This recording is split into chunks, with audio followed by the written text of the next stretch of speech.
वृंदावन में बांके बिहारी कॉरिडोर के ऐलान के बाद स्थानीय निवासियों और ब्रजवासियों में खुशी की लहर है, तो वहीं एक तबका ऐसा भी है जो इस कॉरिडोर का मुखर होकर विरोध कर रहा है। बता दें कि ये विरोध लगातार तूल पकड़ता नजर आ रहा है। एक और यमुना तीर्थ पुरोहित महासभा से महेश पाठक गोस्वामी समाज के साथ मिलकर विरोध प्रदर्शन किया और प्रेस वार्ता की, तो वहीं यूपी सरकार के गन्ना एवं चीनी उद्योग मंत्री लक्ष्मी नारायण ने सरकार और गोस्वामी समाज में सामंजस्य बैठाने के लिए आज एड़ी से चोटी तक का दम लगाया। विरोध की अगुवाई कर रहे महेश पाठक ने कहा कि सरकार, समाज, व्यापारी और स्थानीय निवासियों के हित की बात करे तो उसका स्वागत होगा। उन्होंने आगे ये भी कहा कि हमें अध्यादेश चाहिए और माननीय सर्वोच्च न्यायालय अपने निर्णय पर पुनः विचार करे। उन्होंने कहा कि हम चाहते हैं कि निर्णय बदले और कॉरिडोर वाले आदेश को निरस्त किया जाए। उन्होंने लोकतंत्र के चौथे स्तंभ मीडिया से उम्मीद जताई कि वो हमारा सही संदेश सरकार, शासन, प्रशासन और न्यायालय तक पहुंचाएंगे। सुनवाई न होने पर उन्होंने विरोध और आंदोलन अनवरत जारी रहने की धमकी भी दी। महेश पाठक ने आगे कहा कि हमने शासन प्रशासन को बहुत समझाने का प्रयास कर लिया। इस भीड़ और जाम के झाम को लेकर कई प्रस्ताव दिए गए, लेकिन किसी ने हमारी एक ना सुनी और शासन प्रशासन अपनी जिद पर अड़ा है।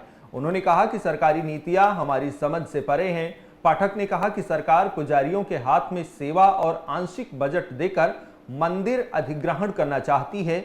इससे प्रतीत होता है कि गोस्वामी समाज का अस्तित्व खतरे में है।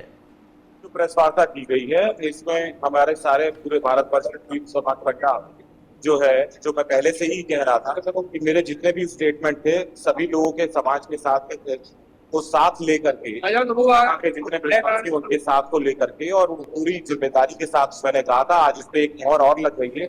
हमारे को पूरे भारतवर्ष के तीर्थ सभा के जो पंडित लोग हैं उनके सारों का साथ मिल गया है। एक बहुत बड़ा अधिवेशन यहाँ पर होगा।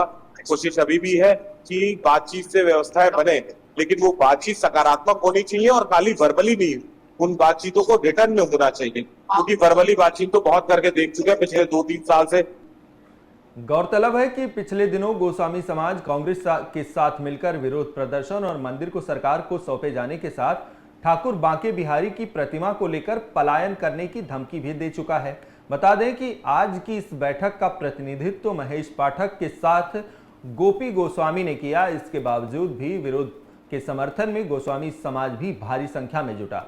विरोध के स्वर को नम करने और दोनों पक्षों में सामंजस्य बिठाने के मकसद से कैबिनेट मंत्री लक्ष्मी नारायण पहुंचे। उन्होंने गोपी गोस्वामी और महेश पाठक के साथ गोस्वामी समाज से मुलाकात की। उन्होंने कहा कि उत्तर प्रदेश के मुखिया योगी आदित्यनाथ एक संत हैं और संत होने के नाते वह मंदिर को भव्य बनाना चाहते हैं, जिससे गोस्वामी समाज के साथ श्रद्धालुओं को बड़ी राहत मिले।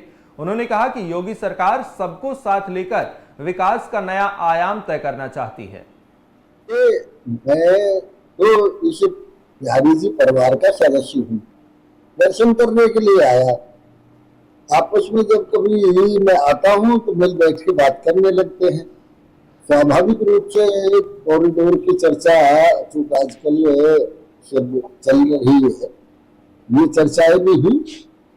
मैंने भी अपनी बात रखी थी, उन्होंने भी बातें रखी। सरकार का और सेवायकों का दोनों का उद्देश्य ये है कि आने वाले यात्रियों को, आने वाले श्रद्धालुओं को सुविधाएं मिले, सुरक्षा मिले। सहमति से ही जो भी विकास होगा सहमति से होगा। इसमें कहीं किसी भी प्रकार का सरकार का कोई इरादा ये नहीं है। यहाँ सेवायकों की जो पुरानी चली आ रही है क्या के संबंध में कोई हस्तक्षेप का मामले पर सामंजस्य बिठाने के लिए भले ही कैबिनेट मंत्री ने बैठक की, लेकिन दूसरी ओर विरोध का सिलसिला जारी रहा। अब देखना दिलचस्प होगा कि लगातार विरोध के इस मामले में क्या नया मोड़ आता है।